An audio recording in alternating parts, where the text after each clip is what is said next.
Good evening and welcome to the June 13th meeting for the Board of School Trustees. We'll begin our meeting with the Pledge of Allegiance.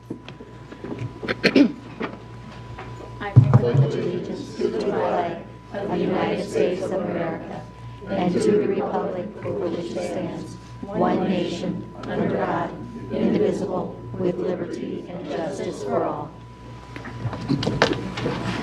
Roll call of members. Good evening, Steve Corona from the 5th District. Julie Hollingsworth from District 1.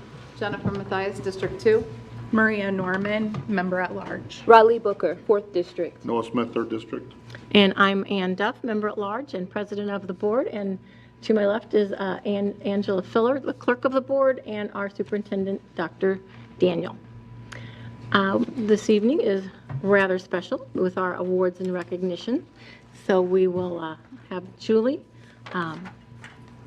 read our first recognition or award for Dr. Wendy Robinson. Let me get there. Technology now. Retired at the right time. At this time, the board would like to take time to recognize the renaming of the Family and Community Engagement Center to the Wendy Y. Robinson Family and Community Engagement Center. Senator Andy Zay, a member of the Northeast Indiana delegation, wishes to recognize Dr. Wendy Robinson.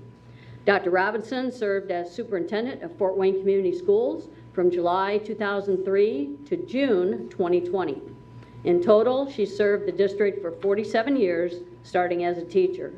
Among her many accomplishments was the creation of the Family and Community Engagement Center to better serve Fort Wayne Community School families. All right, Senator Zay, the podium is yours.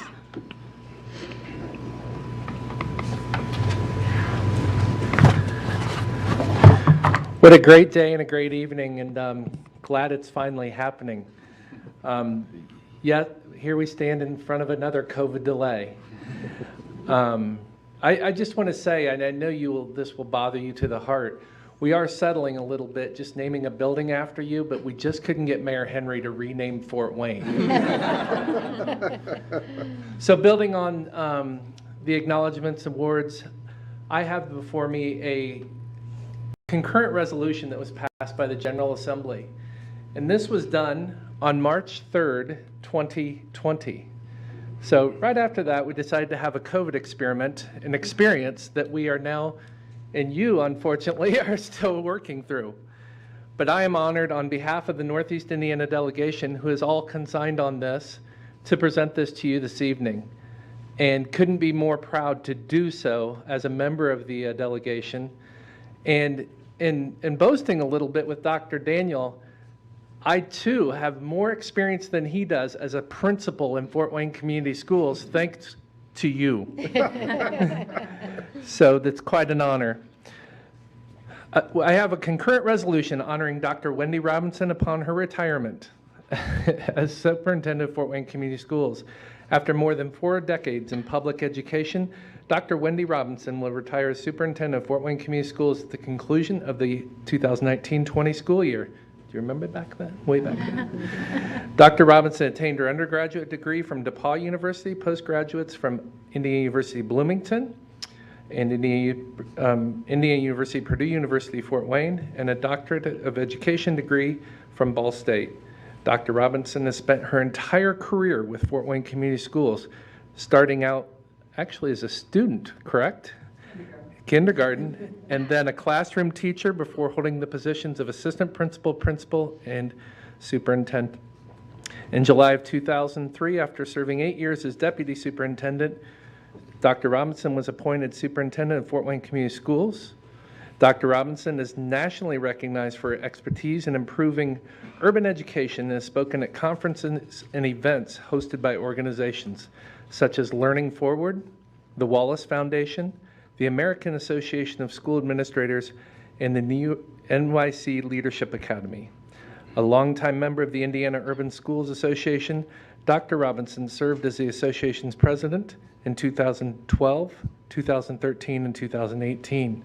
Dr. Robinson also served as a member of the Indiana Panel to Study Alternatives to ISTEP, a committee appointed to recommend changes to Indiana's standard testing system. We may bring you out of retirement to fix that yet. Dr. Robinson has worked to form partnerships with Fort Wayne agencies and businesses to increase educational opportunities for Fort Wayne students and serves on numerous boards, including Greater Fort Wayne, Inc. and Parkview Hospital. Dr. Robinson has received numerous awards for her services, including Superintendent of the Year Award from the Indiana Association of Public School Superintendents in 2018, the Chairman's Award from the Indiana Civil Rights Commission in 2013, the Mike Neely Educational Excellence and Leadership Award from the Education Research Development Institute in 2012, the Joseph, let's just say she got them all. Dr. Robinson's tireless advocacy for public education and work as superintendent of Fort Wayne Community Schools will be felt for years to come. And with that, this was co-signed by myself, Senator Andy Zay, Senator Justin Bush, Senator Travis Holdman, Senator Liz Brown, Senator Sue Glick, and our retiring senator, Senator Dennis Cruz, as well as the Minority Leader Tim Lannon and our President Pro Tem Rod Bray in the Senate. And it was adopted in the House as well by Representative David Abbott, Representative Martin Carbaugh, Representative Phil Giaquina, Representative Dave Heine, Representative Matt Lehman, Representative Dan Leonard, Representative Bob Morris, and Representative Dennis Zent. So with that, I am totally humbled and honored to have the opportunity to present this to you tonight. On behalf of a grateful General Assembly, thank you for your years of service. Thank you for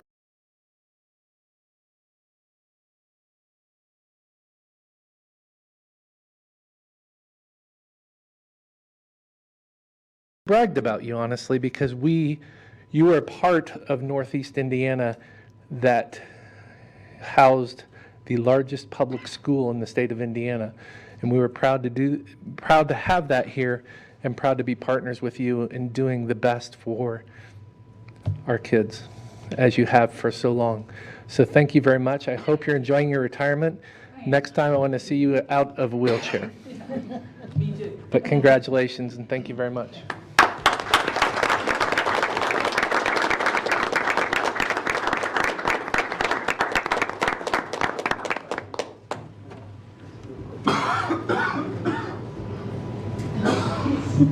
Just smile and look.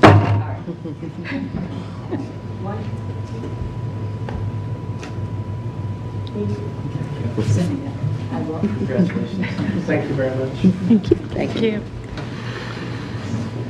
Steve, did you have comments or? I did. Okay, Put thanks. a couple of words together. Women are giants too. In preparation for today's naming ceremony of the facility designed to welcome newcomers to our school district, I learned something. Fort Wayne Community Schools has many buildings, all named after people who made a significant contribution to our students and to our community. I knew that. And I also knew that a couple of our buildings are named after two black men, Dr. LeVan Scott and Dr. Jeff Tolles. Jeff and I were named to the school board on July 1, 1981 by Mayor Wynn Moses. What I did not know is that only two of our buildings until today are named after women, the natatorium after Helen Brown, and then an elementary school named after Mabel Howland. She was director of elementary education, I found out, from 1927 to 1954, 27 years. I wasn't on the board when she retired. However, I was here when that spunky young principal at Price Elementary by the name of Wendy Robinson came downtown to become an area administrator. Her talent in caring for children were abundantly clear. And so it came to pass 12 years later that she became our superintendent in 2003. And during her tenure, we became a more diverse school district, many smiling faces, many different languages that challenged our staff who welcomed newcomers to our district. I knew this day would come where we would honor Dr. Robinson and name a structure after her. The Family and Community Engagement Center is that perfect facility. It's our doorway to our school district And for those who work hard, it can lead to a world of opportunity. Education is the most powerful weapon we can use to change the world, said Nelson Mandela. Dr. Robinson, thank you for the service to our district. The addition of your name to the Faith Center proves to future generations that women are giants too. Love you.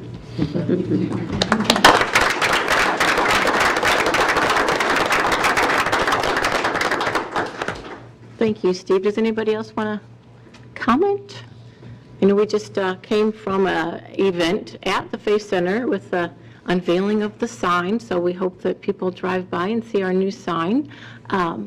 And I told Dr. Robinson that I was just overwhelmed when I came, because I got there a few minutes early, and there was just already people coming in, and just droves of people coming to see Dr. Robinson. So if I was overwhelmed, I can't imagine how Dr. Robinson felt about that. But it was a very nice event. It was great to see that Dr. Robinson is definitely well loved in this community, and she's certainly made a difference in the lives of many of our students. So thank you. And I would like to just say, not only congratulate Dr. Robinson on her retirement, and I've said this before, but I think that you, Dr. Robinson, were probably the ideal leader for those times, particularly from 2010 to 2020. I don't think there's been a more tumultuous time in public education from that. You know, we went through school closings, possible state takeover of schools, the advent of vouchers, and I vividly remember when a charter school tried to come into our district, and what a turnout we had to basically, you know, sell our district. And I think they realized, just like what happened recently, that that charter school was not really needed here because of what you, and like you've said before, it's not you alone, but you and your staff and your leadership and your vision helped create here. And as a long time Fort Wayne Community School educator, that makes me proud. Thank you, Julie. Anybody else? I just wanted to share. So when you became superintendent, I had already graduated from the district, and I remember my youngest sister called and she said, "I'm on Dr. Wendy Robinson's student advisory board." And I was like, well, okay. That sounded very prestigious, but she loved that someone stopped and took the time to ask her how she felt about the district, and what that somebody was actually listening to student voices. And so she couldn't be here, I invited her, but she did tell me to wish you well, and that was a great experience that she still remembers, that she got to spend time with the superintendent. But thank you for your leadership and your vision and your dedication to this district. I mean, you've been here since kindergarten. So just thank you so much, and I really hope that you get to rest and relax and enjoy your time in retirement and enjoy your family. So thank you. You're welcome. I was appointed to the board right as you were retiring, and so I didn't have the pleasure of working with you, but you are well known and loved in the community. I've heard your name for years and years and years. And so I just wanted to say thank you so much for the legacy that you leave. Thank you for the work that you've done. Thank you for the service that you've given to Fort Wayne Community Schools and how you've impacted our community. Thank you. Of course, I grew up in the district, and Dr. Robinson was around. He wasn't my superintendent at that time, but I did marry into a family who did have the opportunity to work for you. And there was a very personal time in our lives that Dr. Robinson was there for my father-in-law, and saw that firsthand, that she had his back, and I appreciate that and seeing that. And those are the things that people don't normally see behind the scenes a little bit, but you were there for him and for our family, and I also had a personal matter in my life that happened, and I think that Dr. Robinson, you were one of the first phone calls that went out to my father-in-law. So I thank you for all of that. Like I said, I wasn't on the board when you were here, but I did sit out there and have a couple comments for you every once in a while. So always receptive, so thank you very much, and thank you for making us for what we are today. Thank you. I'll just echo everybody's sentiments. Thank you so much. The foundation you laid for us, and COVID did stink, but there were some silver linings, as Dr. Daniel says in that, and it's our hope that we can propel the foundation you laid for us, into the future. Things like AMP Lab and some of the other things that you started that were finally coming to fruition. And I'm excited for us. And that's a testament to what the foundation you laid for us to move forward and do some great things. So thank you for your service. Thank you. So I guess I get to cap it off, right? So, from one superintendent to another, your seat is a very large seat to fill. And again, thank you for your mentoring and continued advice. And I know it happens in different ways, but we are listening, and you're always welcome. You're always welcome to provide us some insight to better serve our families and better serve our students.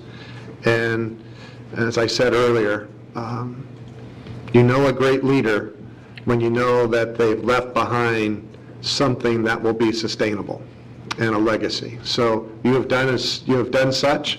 So it is now time for you to enjoy the fruits of your labor. So bless you. Thank you.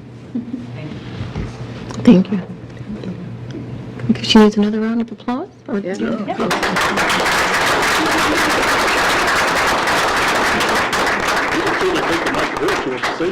you have any comments, Dr. Robinson? We can bring the mic to you. If you could. Because I'm trying not to cry, and if I get up and talk, I probably end up at the podium in tears, and that would not be a good scene. You can sit down to the floor. Yes, I think we can take the mic. The wall, Jen does all the time. We're stealing mics, you can just talk. Oh, Stealing mics, you can just talk like that, sorry. okay. I'll do both. Tell this to Julie, and I want to say it publicly.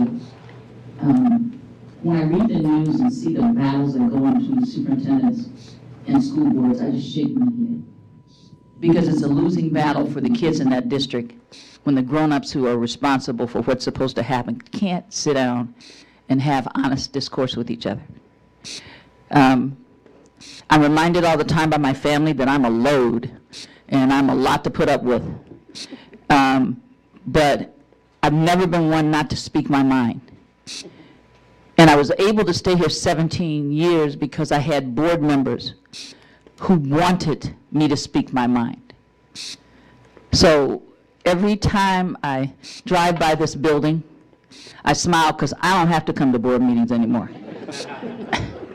But I want you to know that every single day as I read some of the things that were happening in other school districts, I would tell anybody who would listen, that would never happen in Fort Wayne Community Schools. We have never had board members who would not take the interests of children first. This has been my life. And I had other superintendents kind of laugh at me because I didn't play the every 5 years you move to a different job. And my husband and I were sitting at a meeting out of town one day, and I got a very lucrative offer for a superintendent job. And Jim's eyes are bugging, and he's squeezing my leg, and I was just sitting there smiling. And the gentleman was very persistent. And I finally said to him, I'll take the job if I can take my board with me and all the people who work in Fort Wayne. And he looked at me like I'd lost my mind. But you need to know that's how I feel about this place.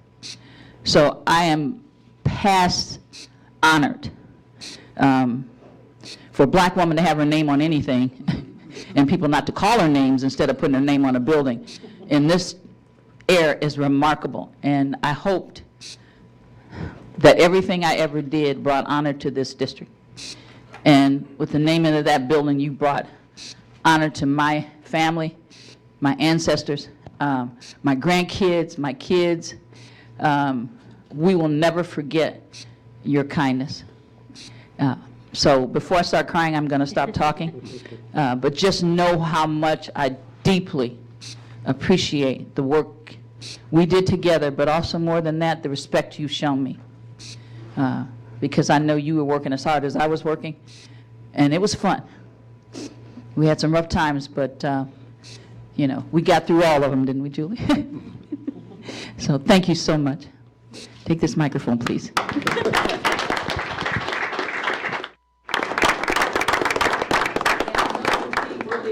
Yeah. Was this the first board meeting? You left early, Dr. Robinson?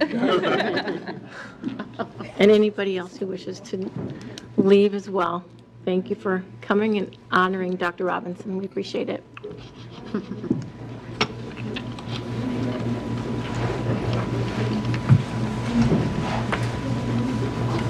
Okay, and we had graduations a little over a week ago. So Fortin Community Schools celebrated the class of 2022 during graduation ceremonies for each high school. This was particularly special year as Southside celebrated its 100th graduating class, and we had our first graduating class from the Fort Wayne Virtual Academy with 90% graduation rate. The highlight video captures moments from Fort Wayne Community Schools graduation ceremonies from Fort Wayne Virtual Academy, Northrop, Northside, Snyder, Southside, Wayne, and New Tech at Wayne High Schools. So enjoy this video.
Thank you.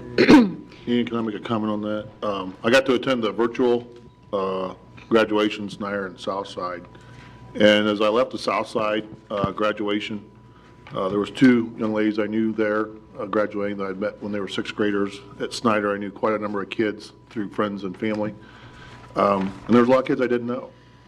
But as I attended graduation parties, some friends on Saturday, and the more I thought about over the weekend, what a privilege that is for us to be right there at that moment when they get that diploma, they walk across that park, and we're the first ones there to thank or congratulate them and wish them best wishes. And I thought about my friends who threw a party on the Saturday, and I'm like, I got one over on you because I was the first one to say, Maddie, good job. Way to go. I'm proud of you. I gave her a hug. A young lady I've known for a long time. And so even to the Maddie Servass of the world or the kids that don't know me of the world, that's a unique privilege I feel like we have, and was just a real honor to be in front of those kids and their families and say congratulations to them. So Yeah. I've thought a lot about that since graduation, so I just want to mention something. I think the video did a great job of capturing just the excitement and the emotion of all those kids. Because as a board member, it is a great opportunity for us, and it's great to see, the kids' faces. That just, you can tell they're just so excited, and they're ending one chapter of their life and beginning another. And like you said, we're the first one that gets to shake their hand and honor them with that. So, very good job with the video. Okay, we will move on to our consent agenda, which is the approval of our minutes from the May 23rd board meeting, the vouchers and payroll, and our personnel report. Is there a motion on the floor to approve? Move approval of the items listed under the consent agenda. Thank you, Steve. Thank you, Maria. All in favor? Aye. Any opposed? And is there anything that you'd like to mention about the personnel report, Dr. Daniel? Well, in regards to our postings, our vacancies, and our filling those postings, it's interesting when you see the vastness of our district. So, for instance, for our teacher vacancy tracking, Charles and I shared this with me this morning. Overall, a total of 340 postings. 241 of those have been filled, leaving still 99. But we're right on track. Actually, I think we're a little bit of ahead of where we've been. If I go to the other, shall I say, our other staff vacancies, we have a total of 908, of which 679 have been filled. So you just think of those numbers. Yeah, we still need 229 folks in regards to those to be the non-certified or the classified staff members, but it just shows you the vastness, and again, really appreciate what's happening in regards to our being very proactive in searching and finding potential employees and following up with them. And again, trying to do this at a faster and faster pace, because we all know it is very difficult to find employees and to retain them. So I think Dr. Robinson said it best earlier, very proud of the fact that we work for Fort Wayne Community Schools, and I think people who would want to join us would feel the same way. So Absolutely. that's it. Thank Well, you. thank you, and hopefully we'll have some people who love to work here like the rest of you do. Okay, new business. NOAA, student basic accident insurance and athletic insurance. It is recommended the board approve a 2-year agreement for student accident insurance through First Agency, Inc. at a cost of $154,277 for 22 and 23. Got to vote. Yeah. We can vote on the consent agenda. Oh, we didn't? All in favor? Aye. Aye. Any opposed? No. The clerk did her job. Superintendent distracted you. Sorry about that. Anyway, it's recommended the board approve a 2-year agreement for student accident insurance through First Agency, Inc. at a cost of $154,277 for 22 and 23 school year. Received proposals from 2 agents specializing in student insurance. First Agency, Inc. provided the lowest premium for the coverage we requested. The premium for the basic sports and accident insurance for the 22-23 and the 23-24 school years would be $150,500. That is a $24,220 decrease from 21-22 school year. This will provide a $25,000 maximum medical benefit with a 0 deductible for each student.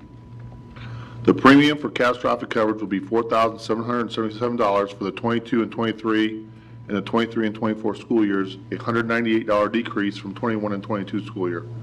The coverage with a maximum benefit of $5 million is for middle school athletes only. The IHSAA provides catastrophic coverage for high school athletes. The insurance carrier for the basic sports and accident insurance is Guarantee Trust Life Insurance Company, AM best rated A-. The carrier for the catastrophic insurance is National Union Fire Insurance Company, AM best rated A. Claims will be processed by First Agency, Inc. Optional policies will be made available to parents to provide 24-hour coverage and/or extended dental coverage at the expense of the parents. Funding will come from the operations firm, and Stephen Pittenger, Director of Fiscal Affairs, is here to answer questions. Thank you, Noah. Is there a motion on the floor for approval? Second. Thank you, Maria. Thank you, Noah. And any questions for Stephen? Yeah, Stephen, I got some. So I'm a student athlete, and I get hurt playing a game, tear my ACL on soccer, and this was a real-life experience. How does this help me and my family? Well, first of all, this coverage is secondary to any health insurance the family has, so that would be processed first. The athletic department of the school would provide the parents a claim form to process for any coverage, any deductibles, co-pays that the family may incur for that injury. If the student does not have health insurance, this would be primary health insurance for them, up to that $25,000 amount, plus catastrophic. If it's some of these injuries can be $40,000 for a knee surgery of some type. So that catastrophic does kick in every now and then. So, yeah. So remind me, if I have a $1,000 deductible, this would kick in and cover that $1,000 deductible? Yes. Or I'd still have to pay that? Yeah, whatever the primary insurance does not pay, they would just send the claim form to the insurance company for that $1,000 with the adequate documentation, and that would be paid to the provider then by the insurance company. So this is a great benefit, and I got to personally experience it, unfortunately, for our students. Absolutely, and many districts do not have this level of coverage that we provide, but we do it for the families that are uninsured, and it's a good thing. Some districts provide optional insurance to parents for athletic injuries and things like that, and I know many board members have had kids, many administrators have had kids that have benefited from this, so it's across the board. Could you give us a little commercial on the optional policies for the 24-hour and the dental coverage? Yeah, it's not a very popular thing. We don't have many take advantage of that, but it is available if someone doesn't have health insurance and they want either school day or even beyond school day. There is some accident insurance coverage that's available to them that they can enroll in directly with the insurance company. You know what the cost is roughly? No, I don't have those figures in front of me, but I'd be glad to provide it. But there'll be usually that we put a link on our website to where they can acquire that insurance. So, thank you. all right. Thank you. Okay. All in favor? Aye. Aye. Any opposed? Okay, we'll move on to bid recommendation for food, beverages, and bread. Jennifer? It's recommended the award be made to the lowest responsible and responsive bidders, meeting specifications and quality standards for food. Gordon Food Services, Stan's Food Service, Commercial Food Service, Piazza Produce, and Prairie Farms for a total of $6,683,513.68. For beverages, Commercial Food Services, Gordon Food Services, American Bottling Company, Prairie Farms, Stan's Food Services for a total of $570,057.76.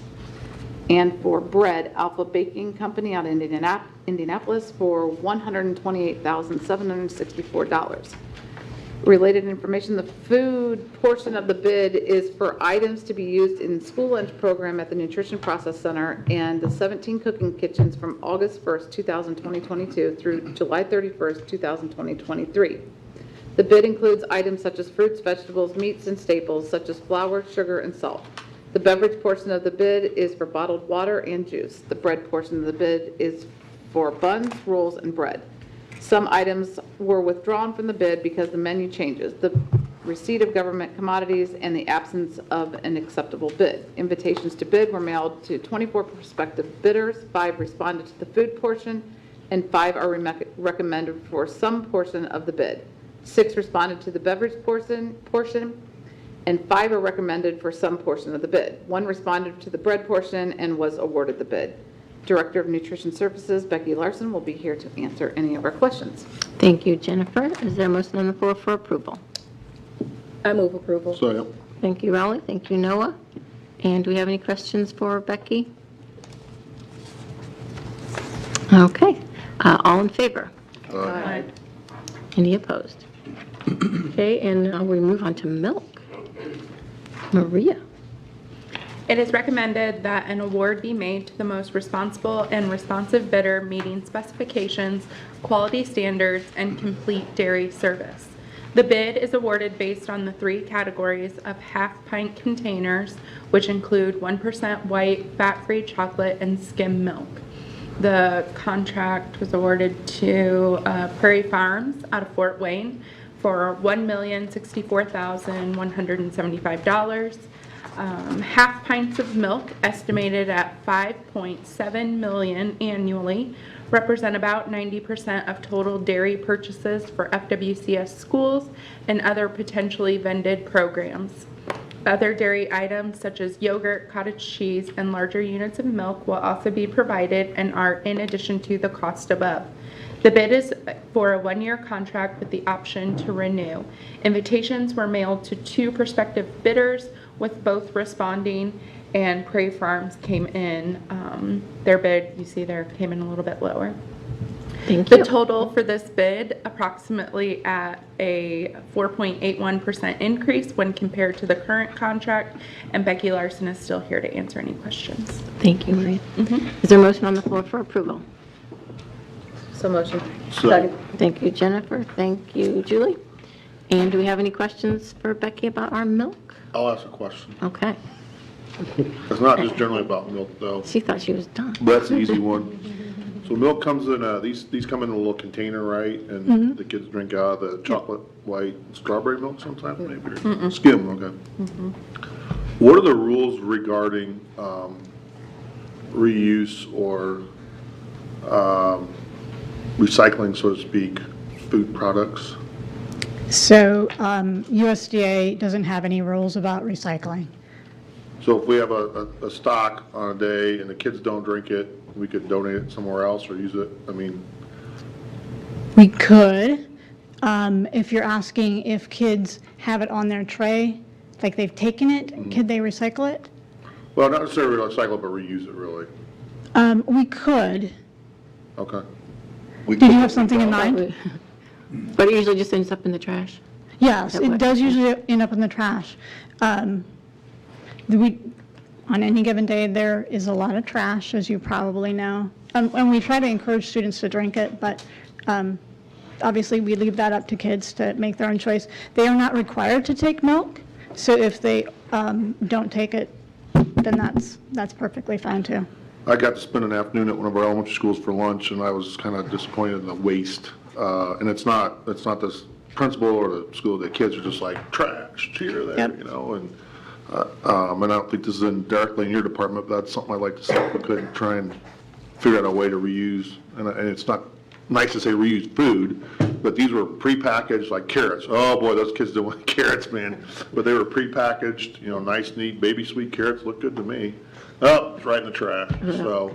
So just as a little note, kids are required to take a fruit and vegetable every day, and that is a USDA requirement. And so one thing that we have noticed is that kids do waste the fruit or vegetable occasionally. There's good research to show, though, that when you give kids fruit or vegetable, you make them take it, more kids will actually eat it. So there's waste, but at least we know that kids are eating a little bit of it. And obviously, from a nutrition standpoint, that's what we want. We're trying to get them to eat everything, but. Well, I thought the meal looked great, very balanced. I was impressed, but those carrots, baby, it's like Yeah. broccoli or something. They Yeah. don't have anything to do with that. I have great staff. My dietitians do a really good job planning menus, and I'm really proud of them. They do get lots of food, and I I understand you, Noah. I cringe when I do lunch buddies, all that food going in the trash, but what do you do about it? Thank you. Thank you. If I could just reply to what Noah asked. I believe I know there are regulations by the government established with respect to food in a package that is not opened. And I believe it can be, for example, donated to Community Harvest. But there are specific specifications as to what food can and cannot be donated. Sure. The other problem then is logistics is, where are you going to store that, and then who's going to take it down to the food bank? Exactly. But I mean, they're not impossible barriers, You can do but I that know now. there are regulations governing food and recycling. But connect, and we can try to come up with something. We are all against, we would prefer not to waste for sure, so. Sure. Good question. Thank you. Okay, did we vote? No, All right, all in favor? all right. Any opposed? Oh, good job keeping it below the national inflation rate. Okay, and not quite as exciting, paper and supplies for nutrition services. Julie? Well, I think it's exciting. Do you? Okay, good. So it's recommended that an award be made to the lowest responsible and responsive bidders, meeting specifications and quality standards. So the companies are Acorn Distributors from Indianapolis, Janner Supply Company from Fort Wayne, Gordon Food Service, Grand Rapids, Michigan, for a total of $1,095,368.56. This bid is for cafeteria papers and supplies such as bags, gloves, aprons, trays, and paper products to be used at the Nutrition Process Center and our schools. Invitations to bid were mailed to 10 prospective bidders with 5 responding. And Director of Nutrition Services, Becky Larson, is still available to answer any questions. Thank you, Julie. Is there a motion on the floor for approval? I move approval. Second. Thank you, Raleigh. Thank you, Julie. And do we have any questions about paper products? I do have a question. And Becky, I think I've probably emailed you about this. I know that when we're assessing our needs for the next school year, are we pricing out items that are recyclable? And I know that typically that comes at an added cost, so with inflation and all that, it may not be feasible, but can you take us through like your process in terms of like what you're picking and how you decide on which options? Sure. So we, of course, would always love to do recycle and recyclable. But as you said, those come, when we've looked at costs, they are so much higher. And so in an effort to save money, we do end up going with low bid, and we're constantly looking. I mean, my procurement agent will go to food shows, and she has reps that come in and say, okay, here's what we've got. But it ends up coming down almost all the time down to money. And so we're trying to be conservative and save the district money. So that's what we are thinking of always. Yeah. Okay. Thank you. Thank you. Okay, all in favor? All right. Any opposed? Okay, Heinemann Literacy Resources. Raleigh? It is recommended that the board approve the purchase of leveled literacy intervention materials from Heinemann of Portsmouth, New Hampshire for $431,000. Leveled literacy intervention is a specifically designed reading program to be used for special education students that are reading below grade level in grades K through 5. Funding will come from American Relief Funds for Special Education, and Dr. Nikki Sprunger, Assistant Superintendent of First Learners, is here to answer questions. Thank you, Raleigh. Is there a motion on the floor for approval? I move approval. Second. Thank you, Raleigh. Thank you, Noah. And do we have any questions for Dr. Sprunger?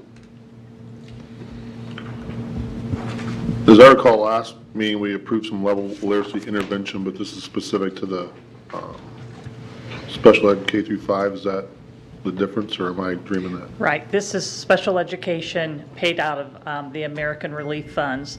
What we approved before did not come from that funding source. And how is this different from what we approved before? It's not. It is the same It's the same. program. Okay, gotcha. So what it does for us, first of all, it provides continuity. So if a student shifts from one school to another, they will have the same program. And also then as they're put into intervention, we can use the same materials to increase the time, intensity, and focus for that student to improve their reading skills. No, I have a question. It says funding will come from American Relief Funds for special education. So does that mean that there are American Relief Funds that are earmarked specifically for special education? Yes, those are ARP funds. Gotcha. Those are just for special education. Okay, They're ESSER dollars, basically. right. Anything else? Thank you, Nikki. Thank you. And all in favor?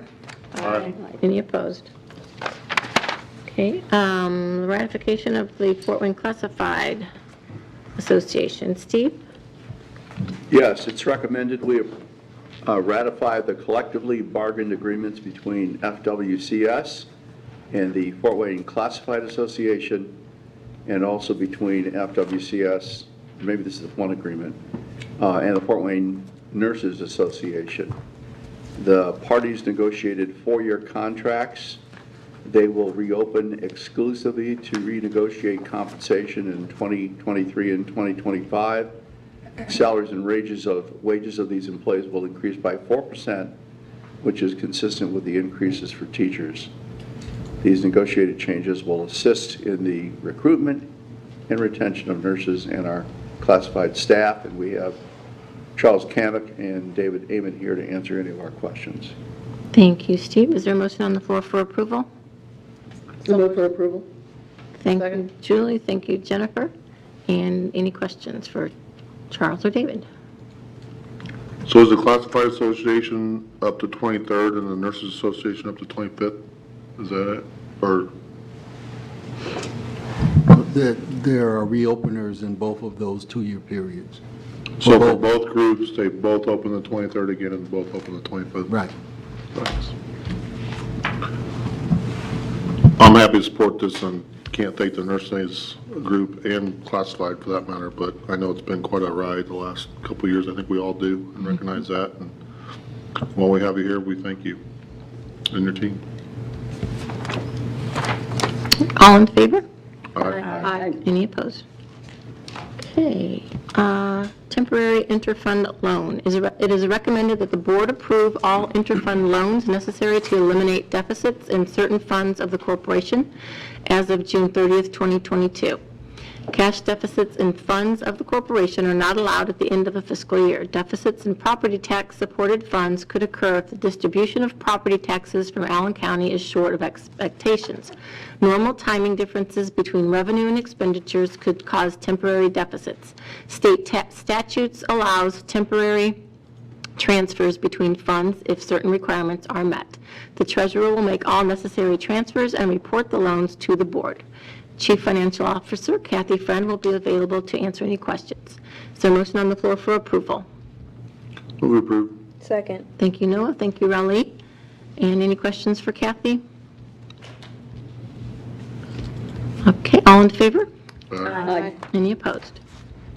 And transfer from the Education Fund to the Operations Fund. It is recommended that the board approve a transfer of up to $10 million from the Education Fund to the Operations Fund. This represents 4.4% of the budgeted Education Fund revenue. Beginning in 2019, Indiana school districts deposit state tuition support to the Education Fund and property taxes to the Operations Fund. Transfers from the Education Fund to the Operations Fund are necessary to properly fund expenditures necessary to the operations of the school district. Half will be transferred by June 30th and the balance needed by December 31st. And again, Kathy Friend will answer any questions. Is there a motion on the floor for approval? Move we approve. Thank you, Maria. Second. Thank you, Raleigh. Any questions for Kathy? Just one question. Remind me, Kathy, isn't there a level at which if you transfer too much money, you have to report to the state or something, they make you wear a dunce cap and that kind of thing? I think it's 7.5% is the Okay. percentage. if that's not correct, I'll let you know, but yeah. But we've been well below the number. Right, we've always Yeah. been well below that. Yep, Okay. yep. You look good in a dunce cap. What's that? You look good in a dunce cap. No, Kathy. Oh, Kathy. Yeah. Not me. Anyway, all in favor? Any opposed? Okay, that ends our business portion of our meeting. Not quite.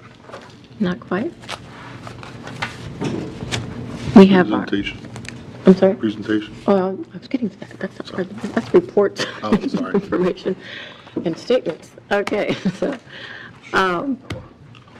anyway, Tim Captain, Director of Student, Family, and Support Services, and Natalie McLaughlin, Parkview School Health Lead Nurse at FACE, which is now the Wendy Y. Robinson Family and Community Engagement Center.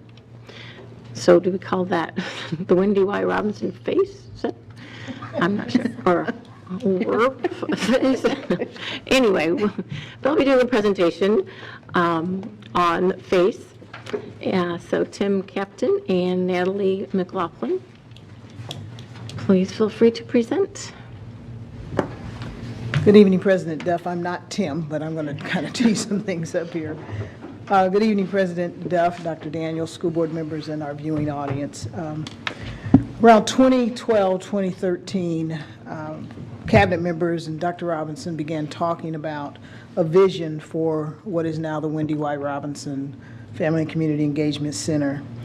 And we began to develop conversations around the ever-increasing diversity within our district and how we could better support our students around just their basic needs. And those basic needs we knew sometimes could become a hurdle or barrier to accessing and excelling in academics. It was through those conversations and the desire to increase our supports that FACE was born. Individuals like Johnny Grimes, who was here tonight, and others began working on this vision and traveling across the United States, researching, having conversations with people, going to conferences to really find the best practices across this nation for how we could support our students and families. And as we were planning, it was determined that critical resources that once were scattered across the district in different locations would be housed in just one location so that our students' families would have easy access and that alignment of resources could take place. So today, June 2022, the resources provided by FACE have grown beyond our wildest dreams. One example is when FACE first opened, the College and Career Readiness Department consisted of 2 people, Shanita Bolton and Martin Murphy. Today, the College and Career Readiness Department has received a $3.2 million grant in the form of a Gear Up grant and now has a team of 28. And they're working across buildings across this district. That department alone provides 50 college, university, and leadership trips per year. It hosts STEM camps, which are going on this summer, and Saturday college and career readiness seminars throughout the school year for students K through 12. The department assists with FAFSA completion at every high school during the day, as well as in the evenings. They assist with 21st century applications being filled out, college essay writing, internships, mentorships, and much more.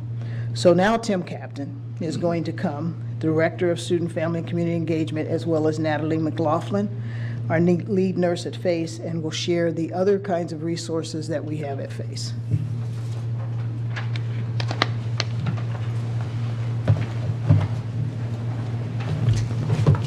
Good evening, President Duff, Dr. Daniel, board members. I am Tim Captain. Thanks, Paulus, for the introduction. I'm also a proud employee of Fort Wayne Community Schools for the last 24 years, so it was really touching to hear about Dr. Robinson and the number of years of service that she has put in. And I thought, wow, I put in 24 years, and that's half of what she has put in. So I am, again, the Director of Student, Family, and Community Engagement, and this evening I'm going to tell you about the wonderful things that we do at the Wendy Y. Robinson Family and Community Engagement Center. While I get blessed to share a lot of the wonderful things we do, and Natalie's going to get to share as well. I want to introduce some folks who are in the audience as well. These are employees who are at FACE every day on the front lines, helping and serving our students, our families, and our community. So if you are a FACE employee, if you don't mind standing so I can introduce you just real quick.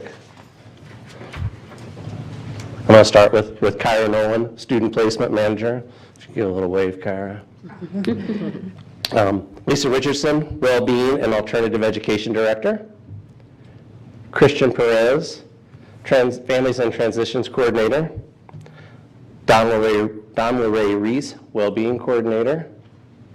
And Natalie's going to speak to you in a minute. Mary, I'm going to introduce you as well. Mary Hess, Director of Wellness, Wellbeing and Health. And I knew she wouldn't stand up, but I do want to recognize Dr. Robbins as well, driving force behind FACE. So thank you, boss. I was going to say next slide, but I have the buttons. At the Family and Community Engagement Center, we are strongly centralized around district goal number 2, engaging our parents and the community with our key strategic components of parent-community engagement, public confidence, and effective communication. The next 2 slides I'm going to show you.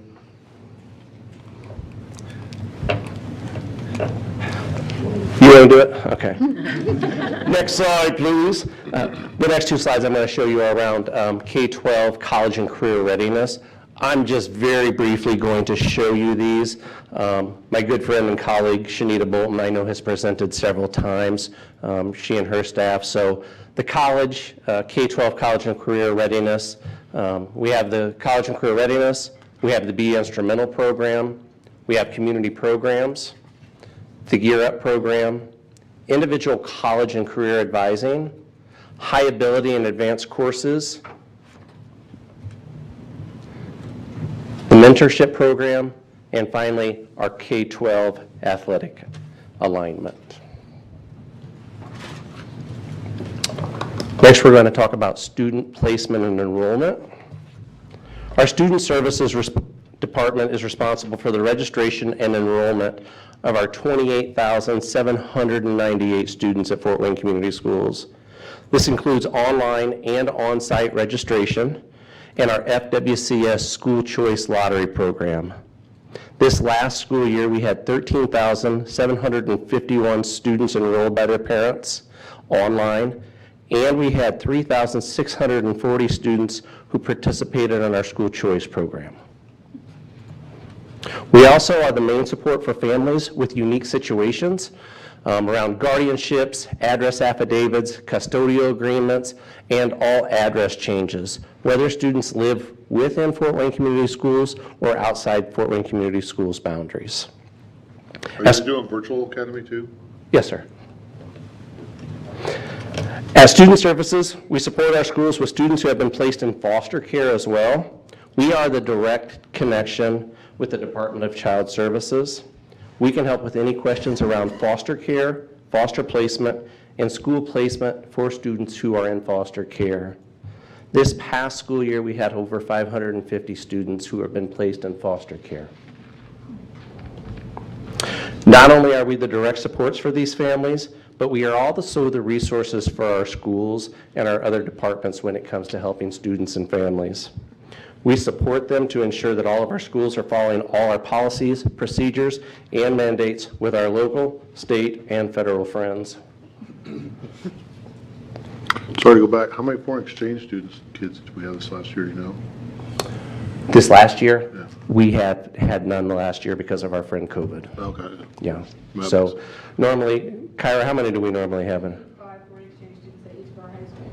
Now this year, the past few years, it's always been 5. This year, Dr. Daniels has approved that we take more than 5 per school. Student recruitment and retention. As we all know, Dr. Daniel has a goal that we reach, enroll and educate 35,000 students. That's a big goal. The past 5 years, we've been 6,000 students short of that goal.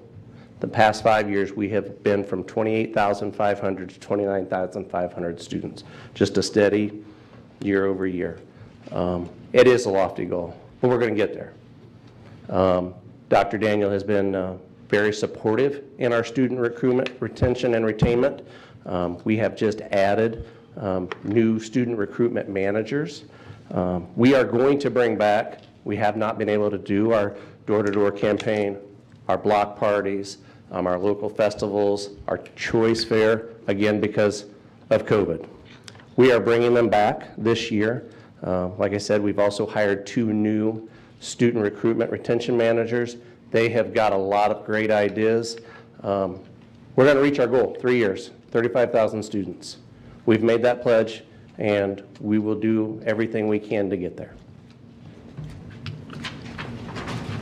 Health and wellness, Natalie. You said you hired 2 new recruitment managers. Yes, ma'am. In addition to how many? 0. Okay, so there's 2 total. Yep, yes, ma'am. You had referenced the virtual academy, and so the students are admitted to the virtual academy through the school choice lottery. I was kind of curious because it says you tracked all the addresses, and I understood we had kids that didn't live in our district, and Yes. keeping track of all that. I would also add this while we're on this topic. We also have students who are taking or are enrolling in other virtual academies that we're trying to win over. So for them to return, rather significant number. And again, I don't know if parents don't realize we have this service, we're local, with the opportunities for those students to return full-time and also afford themselves some of the outstanding programs we have as even juniors and seniors. So again, reaching out, we have a virtual academy. We're wanting to see how we can, again, bring back some students that we've had in the past and also see how we can expand. It's still at 85% of what the tuition is, the state, that was the law passed. But again, we want to make sure that we're enrolling enough to sustain that program and it makes sense. The more students we have outside our district definitely makes sense. So, thank you, sorry. That's okay. I'm Natalie McLaughlin. I'm an RN. I'm actually employed by Parkview in the community nursing department. For the last 20 years, I have worked at Fort Wayne Community Schools through Parkview. The first 14, I was a school nurse, Abbott, Bloomingdale, and Northcrest Elementary. When FACE opened up, Parkview decided to move the 3 nurses into that department so that we could better serve the needs of the Fort Wayne Community School students and families. And so I've been here since day one that FACE opened, opening with dreams and goals and ideas, and I feel like the last 6 years have been amazing for us and what we've been able to do. We started out, we have 3 full-time nurses, and well, actually only 2 because we're having trouble getting people 2, but there's 2 of us. But actually, we started with seeing the new families. We do a health assessment. That includes social determinants of health. Do you have health insurance? Do you know where to go to apply? Do you have a family doctor? Can we help you get an appointment set up? We also do vision, hearing, and lead testing. And anything that we ask, any resource, we make sure there's an answer for them. So if they don't pass vision screening, they don't have insurance, we have a coupon where they can go get a free eye exam and glasses. And the school nurses have that also. But the great thing about seeing new families at FACE is before they start school, we get to ask them these questions. We get to say, hey, do you have a health problem? A lot of times parents will say no, or they hurry and fill out that form, but they have to stop and talk to us. And so we say, do you have a health problem? Does your child have a health problem? No. Do they take medication? Well, yes, they have an inhaler. So your child does have asthma? Yes. All that paperwork, everything we find out goes to the school nurse. So day one, that student walks in and they know how to treat that student and how to help them. Then we also started in 2017 an immunization clinic. So we do give immunizations ages 4 through 18 at our facility. We Just so you know, we won an award in 2019 from the Indiana Immunization Coalition Innovation Award for taking immunizations into the schools. And so we went to the schools and gave those students immunizations so that there were no exclusion days, and I think we dropped it by at least 50%. So we're very proud of that also. Now, with our immunizations, we are partnering with SuperShot. So SuperShot orders all our immunizations, and the 3 nurses give the immunizations, and that's working out very well also. We saw a need for education out in the community and also with the students, so we started offering classes for families. We've had smoking cessation, we've had family cooking, we've had diabetes, asthma, suicide prevention. We taught a QPR class. Just the last 2 years, all of that's fallen by the wayside. We're going to pick that back up again this year. We're really looking forward to that. And then also in our health and wellness classes for middle school students, I'm just so proud of this. We offer a Star Sitter class. In fact, we're right in the middle of offering it now in June. We offer 3 weeks. Star Sitter is an all-day class. They start by learning CPR, child development, business management. They have to feed, burp, change a diaper, swaddle, and they learn about business, personal safety, medical, and that class is very, very popular. It fills up. But we also saw that we were not getting certain schools to sign up at FACE, so now we've started taking the class out to the middle schoolers. So we've been going to Miami Middle School, and so we teach 2 3-hour classes, 3 2-hour classes after school. That's gone very well also. Star Sitter 2.0 we've just started. We have a partnership. These are only for students that have done Star Sitter, and then they learn first aid through the American Heart Association, and then we have what we call a bag of tricks. We put all kinds of things in it for them. Bubbles, jump rope, we teach them how to interact with children, how to be a good babysitter. Now the public library comes to our class, talks to them about how to read to children, and gives them books for each age group.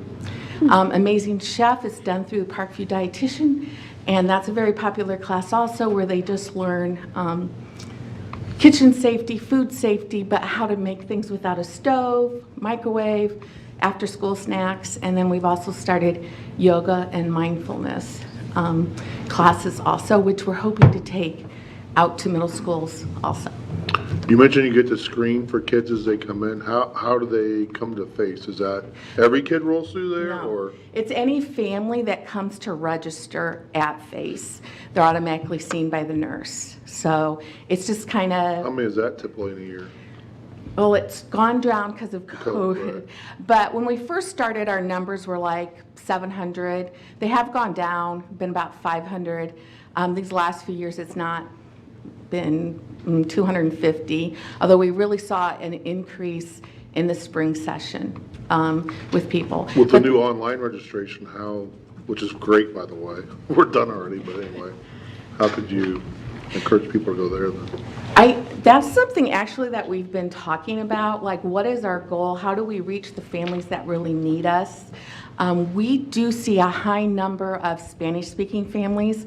I think in that community we're well-known, and they come to register, and they come knowing that we're going to be able to answer their questions and give them their immunizations and get them start for school.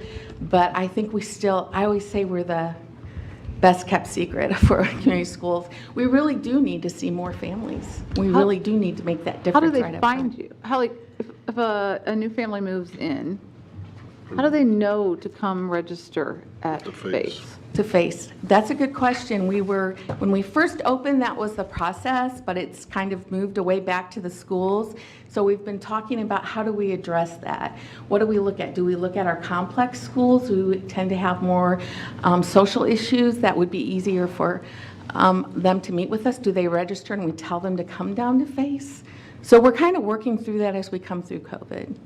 But yes, that is a big goal for us also. How are we in general, I guess? I'm going to go back to just to see, like, if I move in after school started and I see a school across the street from me, which may end up being a magnet school and all that kind of good stuff, how does the family really know where to go and what to do to register for our district?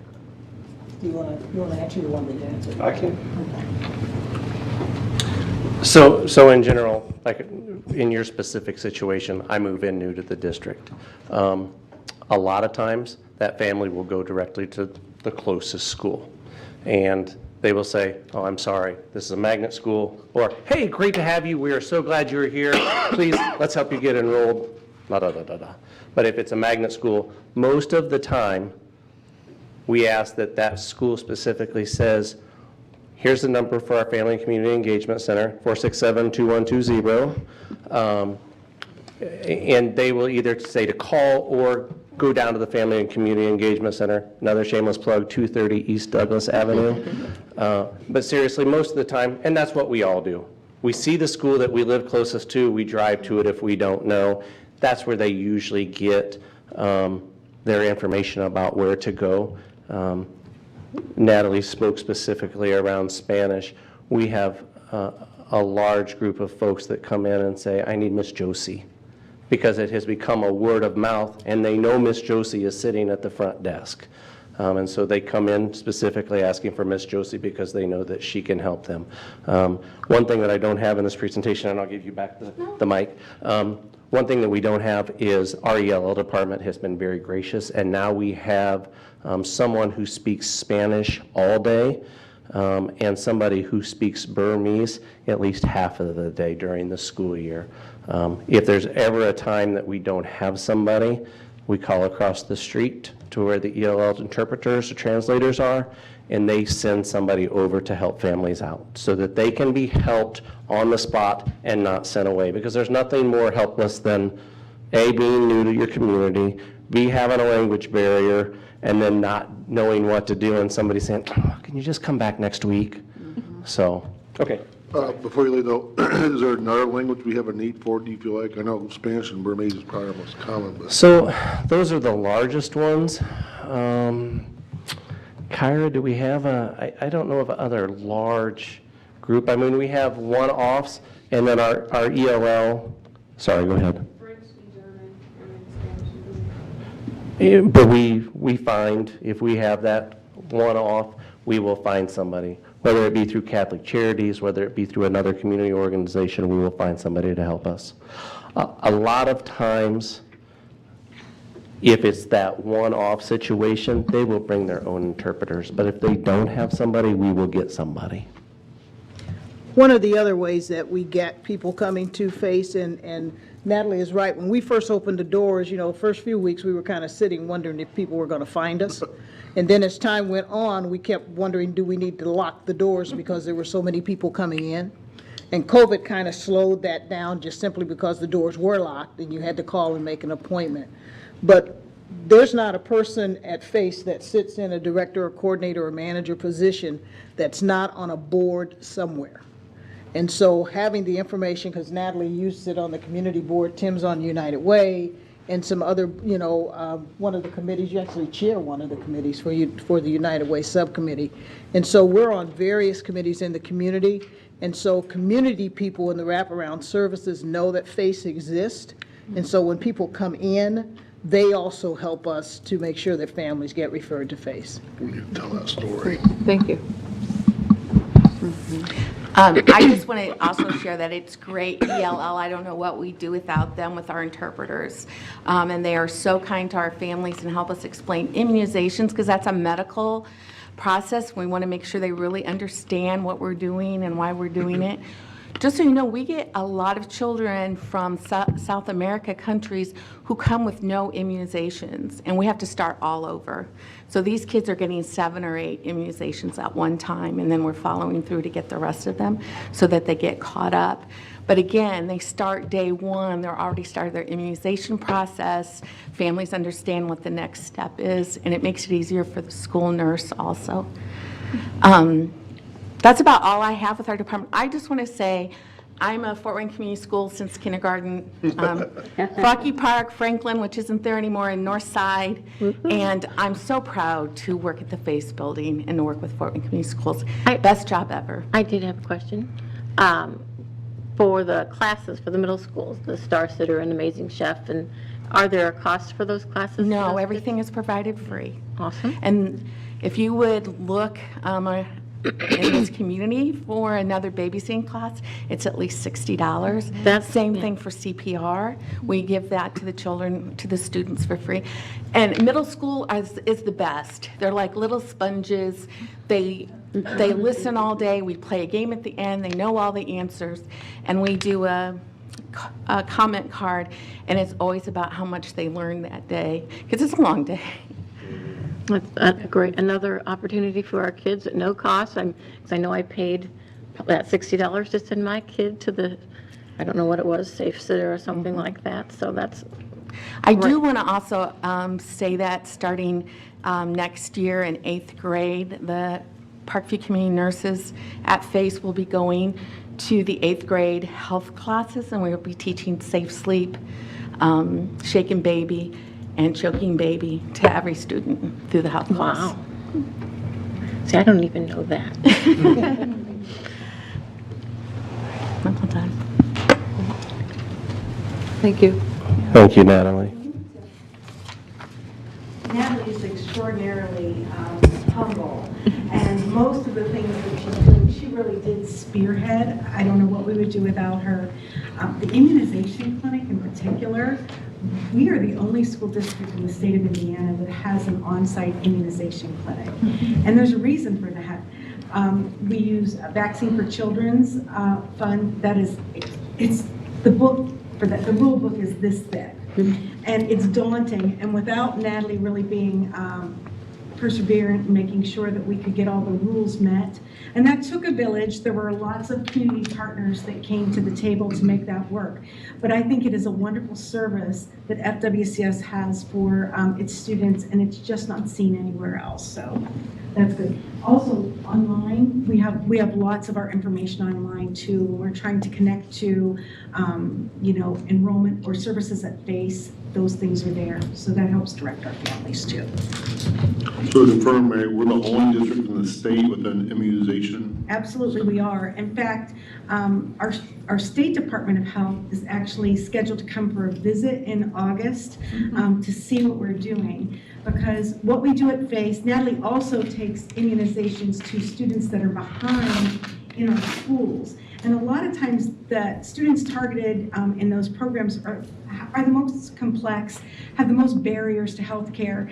And so we're catching them up without a lot of lost school time. And it's been so successful and so unique that they're coming to take a look at us. So that's all because of Natalie's hard work. I did forget one more thing. We did spearhead a project in the spring and did COVID-19 vaccines in the elementary school.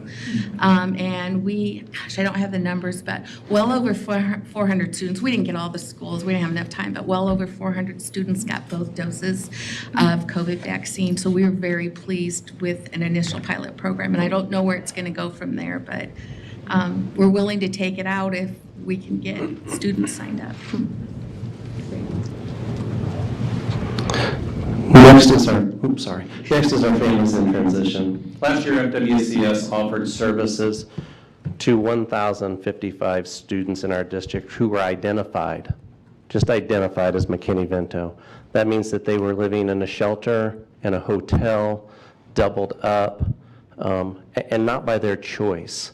That was their only option. Is that over and above the 500 foster kids, or is that included? Totally separate numbers, yeah. Almost 1,500 kids.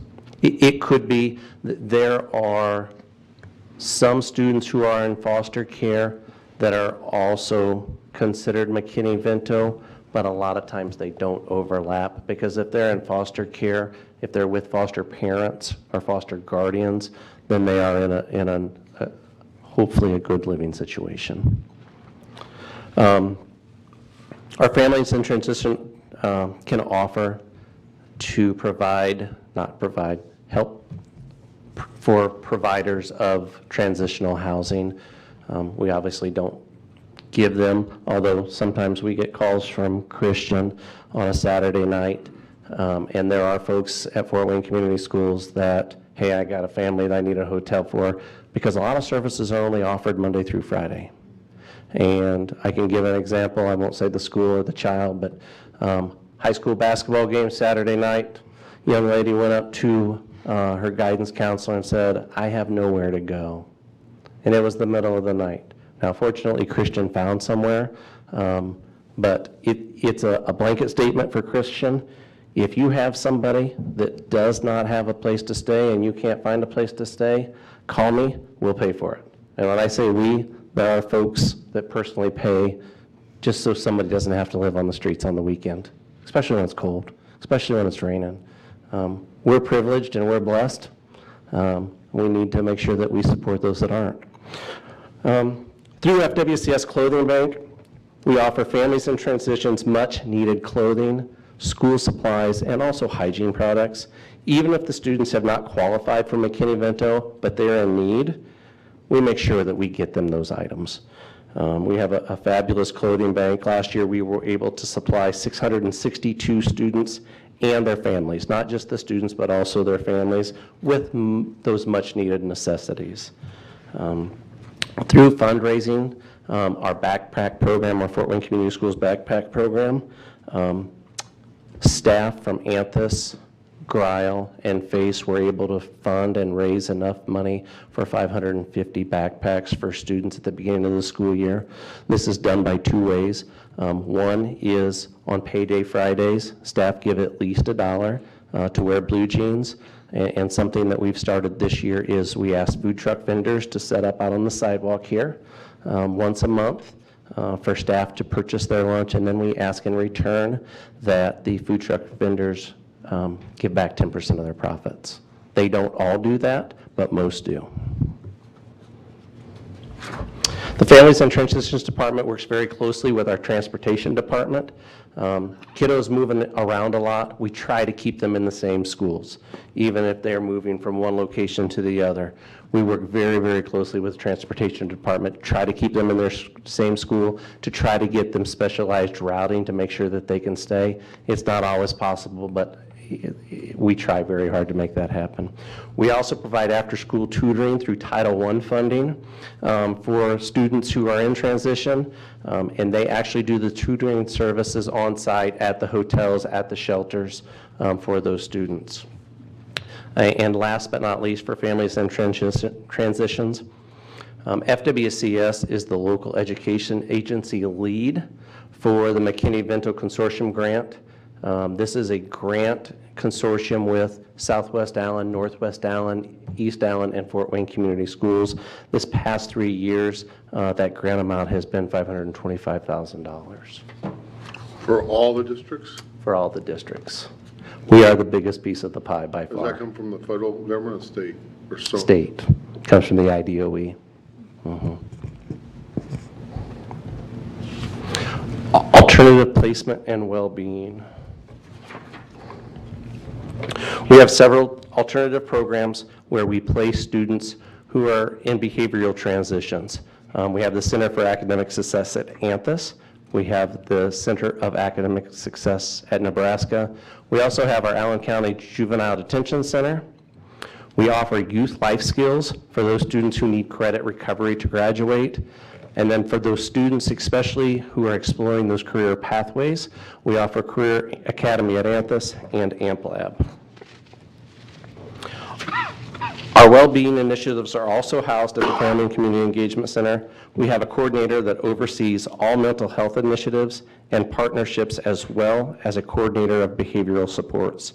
This includes PBIS, restorative practices, and the teaching of students and staff of the educational neuroscience framework. The 4 pillars of this framework are teaching the students the brain, making sure adults are regulated, teaching students self-regulation skills, and ensuring that they are connected to their schools.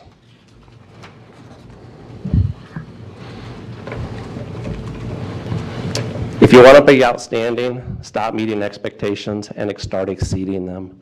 At FACE, we are a centralized location that we want to serve as a gateway. We don't want to just answer questions. I try to stay on task because when on topic and try to read off of a script, because when I don't, I get emotional. We love our kids. We love our families. And we want to make sure that we're doing everything possible that we can to make sure that everybody, no matter what situation they're in, they get the equal opportunities that those of us that are privileged get. So, questions? Any idea how many kids or families you touch in a year through there? All of them. I don't have a number of, as a whole statistic. We do keep track, especially since COVID. We track every family that comes in and out of our building. You know, we have specific data around McKinney-Vento, around each individual department. Some of those are crossover, but we literally, when I say all of them, if it's not through address changes or lottery or McKinney-Vento, I mean, we really are touching almost every one of our kids in one way or another. When I became the director at Student Services, it was a struggle for me because I went from touching 600 kids directly in a building to touching 29,000 kids indirectly. And we really touch 29,000 kids, not always directly, but indirectly. I just have a comment. I can see why you get choked up or whatever your comment was, because that was amazing. I didn't know what I didn't know, and I didn't realize the depth and value of the Faith Center. And you know, since we recognized Dr. Robinson, it's like, wow, you did have a great vision, Dr. Robinson. That was just amazing, the services and the things that you provide, and no cost for so many great services. So very in-depth presentation, so I really appreciate it. Thank you. Faye, you've been involved since its inception? I was actually in charge of high schools, and one day I walked into Dr. Robinson's office, and she said, yeah, you laughed. Yeah, I was there. Charles remembers it clearly. And she said, I have a new task for you. And so we got busy, and from the color of the floors to the walls to all the programs, we created that. Traveled all over. Would you say the biggest impact that facility, would you say, seeing it from this whole time frame, the biggest impact that place has had? What would I say?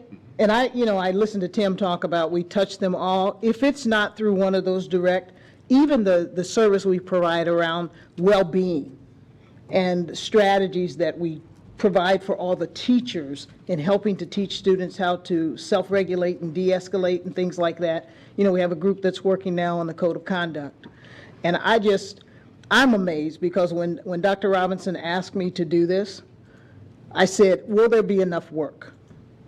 Because I was used to, Dr. Daniel keeps looking at me, I think he thinks I'm going to pass out at some point, but I think it's because I'm a little ADD. But I asked her, is there going to be enough that's going to keep me busy? And so what we didn't have, we created. Who we didn't have, we hired. And so to see Shanita's department, when I hired her, one person, I had Martin already. And now there are 28 people all across our district and the things that they do on Saturdays. And she keeps sending me pictures today because they were at Howard University this morning. Well, they're on that trip, right? They're on that trip going to New York. And so every time my phone dings, it's a new picture of the kids around them. They were at the Martin Luther King just a little bit ago.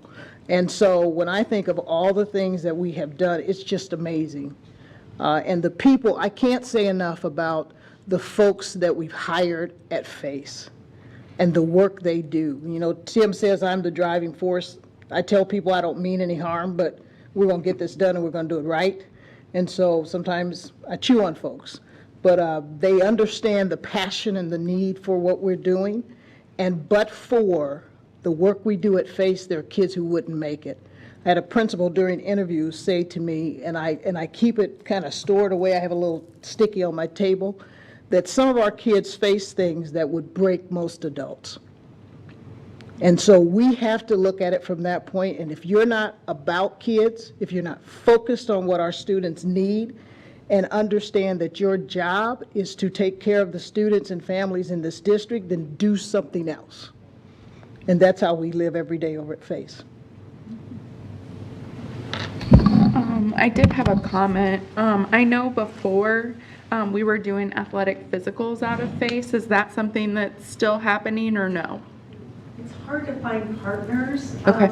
for it, and they've come and gone. We're still working on it with a lot of people. The big question is usually around kids need a sports physical. The medical community really recognizes that they probably need more than that, a well child check. And so there's some debate on how we deliver that sort of service to our kids in our setting. So I think there's more to come on that. I really hope there is, but at the moment, we're a little dry, so. So in the meantime, parents need to get their kids in somewhere else and not count on that, right? Right, and I mean, we certainly, in a perfect world, kids would go to their primary care physician who knows them, they have a relationship, and that would work. The problem is we have a lot of kids that don't have that relationship with the physician. We certainly don't want them to not be able to participate in athletics because we know how important that is. It's a great thing for them. So how do we level that playing field? And how do we do it in the best way possible so that we're really giving high-quality service to our kids, which they deserve?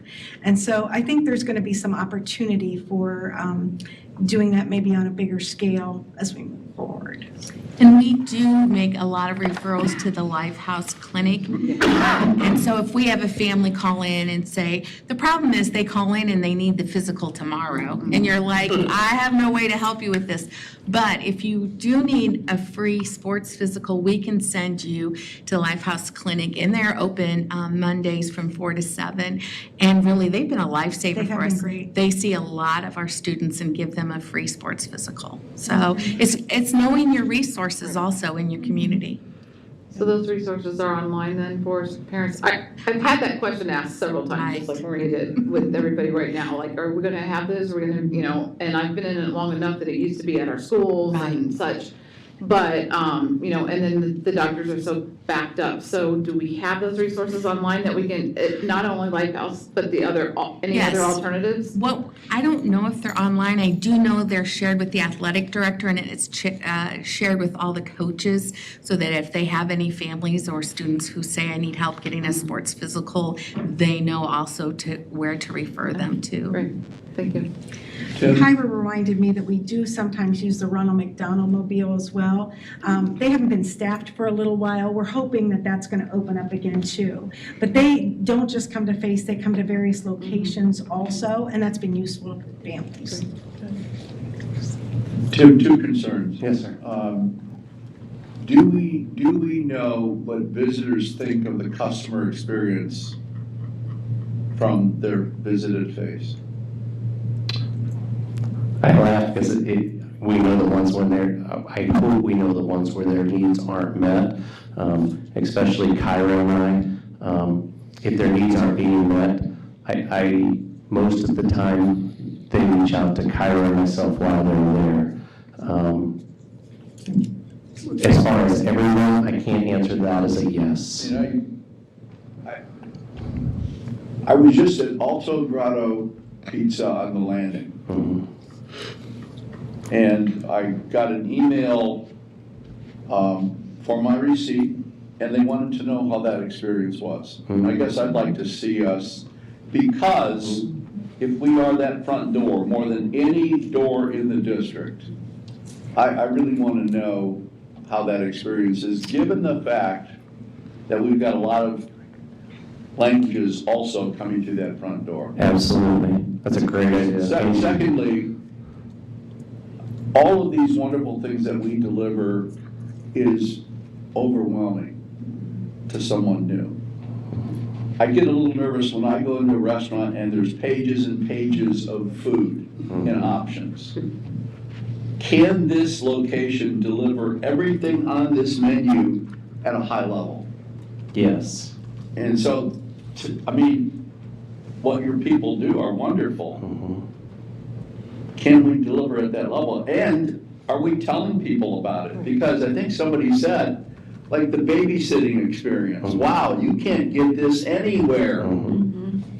So I guess the concerns I have are threefold. Marketing, what we do, are we doing too much? Is it overwhelming? And do we know what our people, what our visitors think of that experience to make it an even better experience the next time they come in? And we can tackle that immediately. That's easy. If it's something very simple we can do, how do we do it, bring us, we can absolutely do it. And Angie wrote a note for me we will take care of that immediately. I think we offer as many services as we possibly can, and can we get better? Can we do better? Can we be more in depth? Absolutely, every day. We have an employee that we work with, and he always goes by the good, better, best model. We always want to do better, but I sometimes hesitate that if we're okay when we get to best, because there's always room for improvement. There's always things that we can do better. We can always provide better customer service. We can always provide services for those who are the most in need. We can always do better. I did have an additional question. I Yes, know ma'am. during COVID, there was counseling available for students. Is that a service that's still provided through FACE, or is that no longer? So we offer Bowen services. Donna Ray, do you mind? I can't answer that, so I'm going to. No worries. Yes, we still offer the SAP, the Student Assistance Program. So there's 3 free services, so you get a free intake and then 3 services after. What we did over COVID was we had parents that were allowed to go in and sign their kids up without having to go through the schools. And then they report back, and we have an ongoing conversation about our numbers every year. Okay. Great, thank you. Has that number increased over the last year? Yes, because we also marketed it better as well. So That's we why I was use some other wondering. people. Yeah.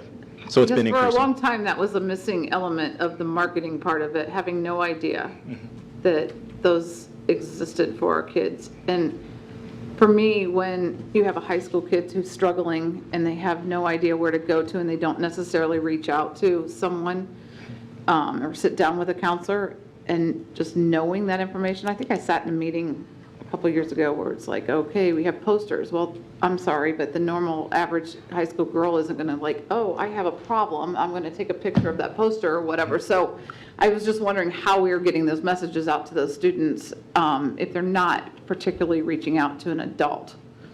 So we also have different programs in the schools where we talk about the trusted adult, when we also have peer mentors, and peer mentors will get them to their trusted adult, and sharing that trusted adult as well.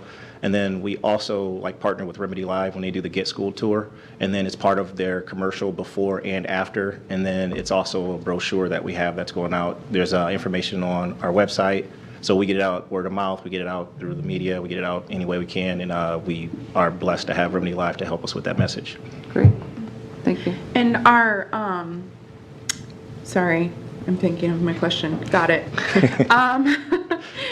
If a family wanted to start this, is it something that, so if somebody's watching this board meeting and they see that we offer this, is it something that they get in touch with their guidance counselor to then get the next step? Do they call FACE to do the next step, or how does that work? Either or. They can go right through the school if they have that trusted adult, if it's a guidance counselor at school. If it was somebody that called in for FACE, the secretaries are really good about getting them connected. And then also, if they wanted to go by themselves, they can call and just tell them they are part of Fort Wayne Community Schools, and then they'll track it and send it to us, and then we get the information. The other great thing is if a kid has Medicaid, it goes directly to Medicaid, and we don't get billed for it. So those services are for those kids who may not have medical insurance or anything like that, and so it's another barrier that we try to help with. One of the things that's new this year, we've had therapeutic counselors, so each of our elementary schools have therapeutic counselors that work along, and they also report to FACE. And Lisa Richardson is here today. She's going to be the new Liz Bryan, and so she oversees those mental health and well-being pieces. But we also, through ESSER dollars, have been able to hire 5 additional advisors who work with middle school and high school. So trying to put in that additional support, that there's someone else in the building even beyond the school counselors at middle and high school, because there's only one counselor in the middle school. So having another person that's kind of touching base there in the middle school and having those services so that there are more adults to get their arms around it. So these are 5 advisors total? 5 total. Sharing schools? They share a high school and 2 middle schools. Anything else? Well, thank you very much. Thank you. Appreciate your Thank you. in-depth presentation. Okay, we move on to board comments, and I'm going to start with my comments first this evening because 6 months ago, I sat here and talked about what we're going to talk about tonight. 6 months ago, there was a school shooting in Michigan, and I spoke out then and said, you know, I don't think that our legislators are going to move quickly on this, so we need to make sure within our district that we have programs in place like bully prevention I talked about our school assistance programs, and you know, are we making sure we're doing the best with those programs? And then I didn't think I'd be sitting here 6 months later talking about the exact same thing. I was right when I said our legislators weren't going to step it up. In fact, this past legislative session, I think they made it even more convenient for people to get a gun. This is the second time this year that, you know, the same school year we've talked about this, and again, I still feel helpless. I don't think this time around, I'm not going to say it's our responsibility to step up our programs. It's our legislators' turn to do something about our problem with gun violence. You can't throw money at our schools and expect us to do things. We can get bulletproof glass, we can get metal detectors, we can get better security in our doors, but doing that to our schools is not going to protect our children when they go to the mall. It's not going to protect our children when they go to the movie theater, when they go to concerts, when they're at the park. The only thing that's going to help are stricter gun laws, and that's the only thing that will save our children. Our legislators need to act now. Blaming it on mental health will only go so far.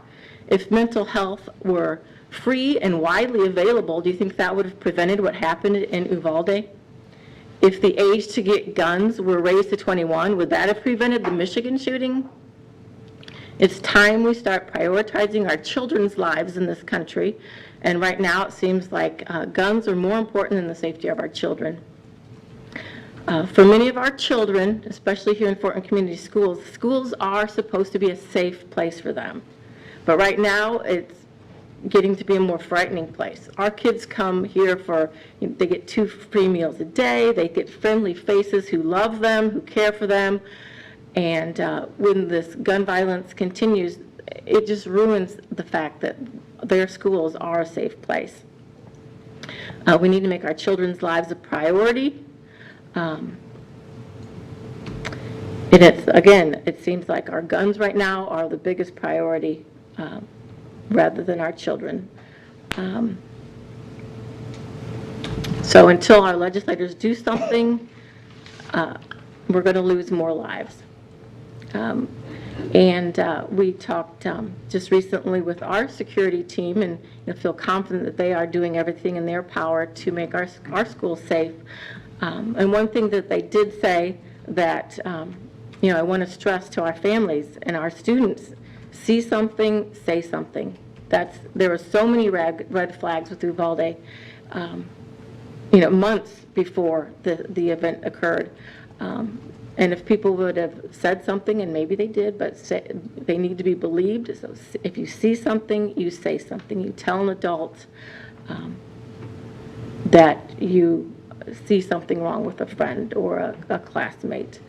See something, say something. I don't know if the other board members have comments of their own on this issue. But if you do, chime in. If not, we can go on to I would make one comment, and that's that I think almost every organization that has something to do with education, National PTA, American Federation of Teachers, NEA, American School Counselors Association, social workers, has put out a statement called No More. I find it ironic that we sat here and listened to a wonderful presentation about all the wonderful things that FACE provides in our district for our students as far as, and everything that was talked about tonight is about keeping students and families safe and well and healthy, but yet we have a public health crisis in our country that is gun violence. Firearms, and again, this is from the statement that this organization made, firearms are now the leading cause of death for those under the age of 19. And me personally, I am not interested in taking away anyone's right to own a firearm, but with rights come responsibilities. And I believe that I am somewhat heartened that it seems maybe the U.S. Senate is going to do something. Okay, maybe it's not enough, but at least it seems as though they have come to some kind of agreement to do something. But that's what we have to address in this country, that the responsibility of gun ownership. And I hope that, whether it's background checks or red flag laws, I think those are a few things that are somewhat included in this legislation. So I hope that that the legislation that seems to be agreed upon in the Senate is maybe a start to that national addressing of our health crisis that is gun violence. I had a daughter who was studying overseas a few years ago when the Christchurch massacre happened, and her college sat 1.5 miles away from the mosque. And to get that call in the middle of the night from the overseas program director to let me know, it was the middle of the night here when it happened there, so we were asleep, so it wasn't even broadcast on our news yet. That is as close as I came to having, the involvement that the other parents are going through in all of these schools. I have another student, a good friend who went to high school with me, whose student was involved in the shooting in Michigan, who she's now running for state senate, which is a pretty amazing thing to step up and do that. But, this can happen anywhere. And people reached out to me right away and said, oh my gosh, my daughter is 6,000 miles away from me. But I said, I don't know what you think is different about that. I also have a student on the Indiana campus right here. I also have 2 students right here in Fort Wayne, Indiana that are sitting 2 miles from me. I think about that every day when I drop my son and daughter off at school. And that is not something a parent should have to think about when they drop their kids off to school in the morning. You want to say, go have a great day. The last thing I want to think about is this the last time I'm going to see my child? And that goes through your head when those things come. We can make a difference. We have leaders here that can make a difference. When that shooting happened, I went overseas just a couple weeks ago. That's on all the news in the foreign country. And when Biden was on, our president was on speaking, that's on there. They're talking about the United States and gun violence, and that's our problem. And if we can't start, our children are our most valuable assets, and us being in education in here, we know that.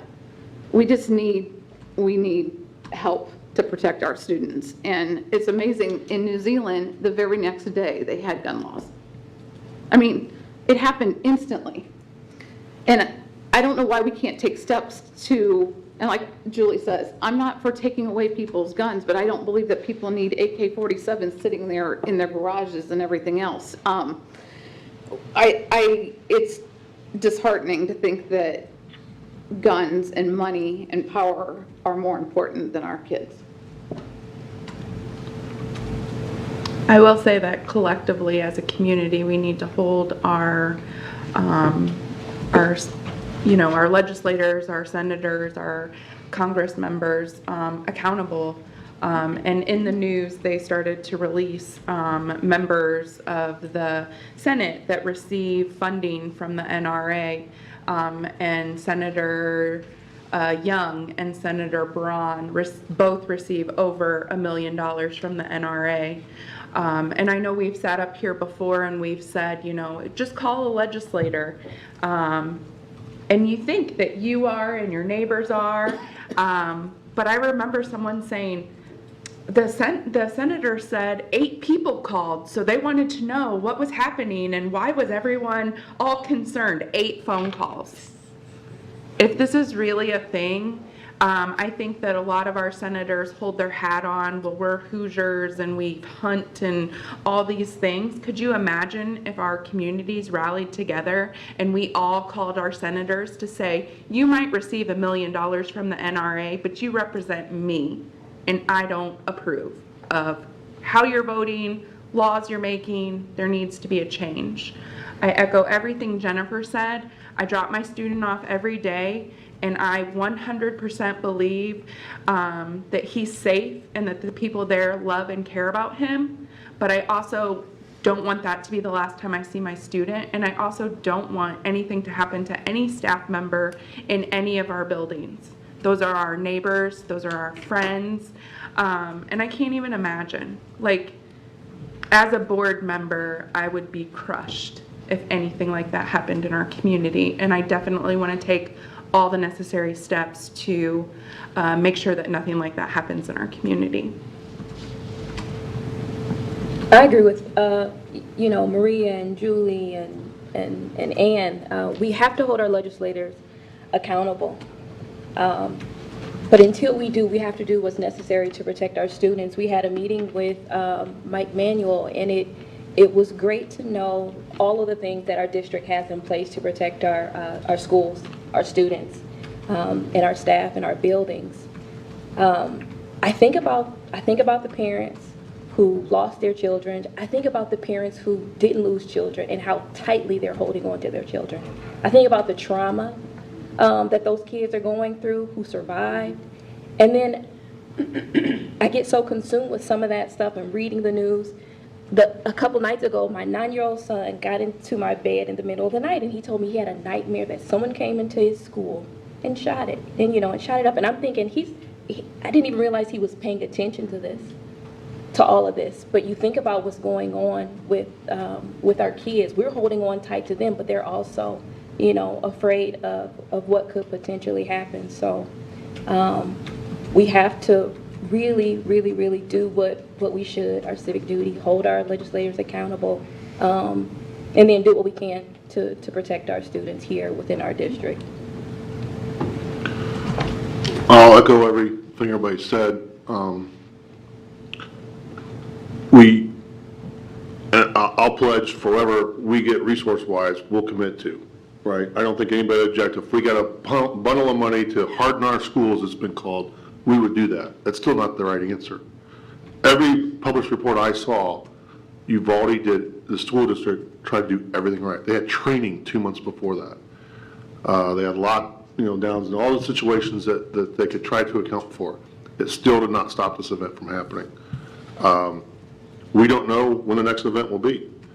I agree with Julie. I don't want to take anybody's guns away, but I also agree with Jennifer. I don't need an AK-47. There was a comedian that talked about this that was kind of funny. He was in Indiana, and he talked about the guy at the shooting range. You knew you didn't want to have that gun. That's me. I have no reason to have a gun like that. It's just time. I don't know what it's going to take to see this story, as Ann said, over and over and over again. The other thing I'll say is, last legislative session there was a discussion about, requiring us to be a Republican or Democrat. And I think what we've shown tonight, it doesn't matter. It really doesn't matter. We're about the kids. And while I may disagree with Raleigh on something, I know in my heart of heart and her heart of heart, she's about the kids. Same with every single person up here. And so, as everybody said, it's time for our legislators to do something for these kids. They've tried certain things. They have not worked when it comes to this issue. Why not give this a try? That's all I'll say. Thank you. And I mean, I hate to end on such a somber note, but, this is, after having a celebration earlier, but, this is an issue we need to discuss, and we need to talk about it, and we need to let our legislators know how we feel about this gun violence and the continuance of it, how we can try to end it. It certainly isn't just up to the schools to put an end to this. We need their help and some gun reform laws. So we will continue with our regular comments then. And Steve, do you have anything for No this additional evening? comments. Kathy wants me to remind you that the threshold for reporting yourself to the state, if you transfer from the education fund to the operations fund, is 15%. 15%. Whew, sorry. So 4.4%, you're safe. No dunce cap for you. Yeah. I have no further comments. I will just say, echoing what Noah and Ann said about graduation, I was also had the privilege of attending 3 graduations, and as I watched the video, my face hurts from smiling because I remember how proud my family was, and that wasn't just my moment, but it was also my family's moment. And so my face hurts from shaking those hands, and I'm so excited to shake their hands. And I remember somebody like at a fast food restaurant, and she said, "Oh, I just graduated this year," and I had attended her graduation, and she was like, "Oh, you were one of those old people who shook my hand." It was going to happen. Well, I mean, it's the first time I've been referenced as old, so it kind of took me aback. Yeah, I mean, wow. Congratulations. Yeah. It just, took me, So I just want to say that it is a real honor and privilege to be one of the very first people to congratulate our graduates when they graduate. And just congratulations to all those families who got their student across the finish line. And I just really love graduation. So that's all I got. So I was going to say the same thing. I attended, of course, Southside's graduation, of course, Northrop's, and Abbott and Irwin's 5th grade commencement ceremonies. And the thing, I did graduation last year, but the thing that I wasn't expecting this year was how emotional I was when I was watching the kids come in and the families cheering in, in the Coliseum. And it was amazing. It was beautiful, and I felt an overwhelming sense of responsibility for what we do here, as a board for these kids that we're preparing for the world, for whatever direction they choose to go out into, and just how impactful what we do is to our community. And so it was beautiful, and I'm always grateful to be a part of moments like that. The only other thing I'll add is back to graduation and Raleigh's green lanyard reminds me, we were handed some really cool medals, as we call it, celebrating Southside's 100th graduation, which maybe hasn't been celebrated now, but that's a heck of an accomplishment for a school. And not being a Southside person myself, I have a good friend that was. I said, hey, I'd like you to have this. I think this is a neat memorabilia piece for your history. And well, his wife is a Southside graduate, her sister's a Southside graduate, so I discovered this weekend they've been fighting over that medallion and figuring out who's going to take it. So just congratulations to Southside, and I think that's a great accomplishment. Dr. Daniel? So I'd add to the various speeches that we heard from our student leaders, some need to be on TED Talk. I mean, they were that good. And another way to market our district is to move those kids to TED Talk and spread it across, because, wow.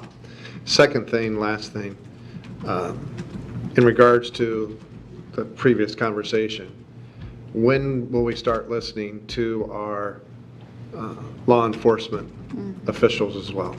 And, we talk about what's happening, what potentially could happen, but just think if you were a law enforcement officer today.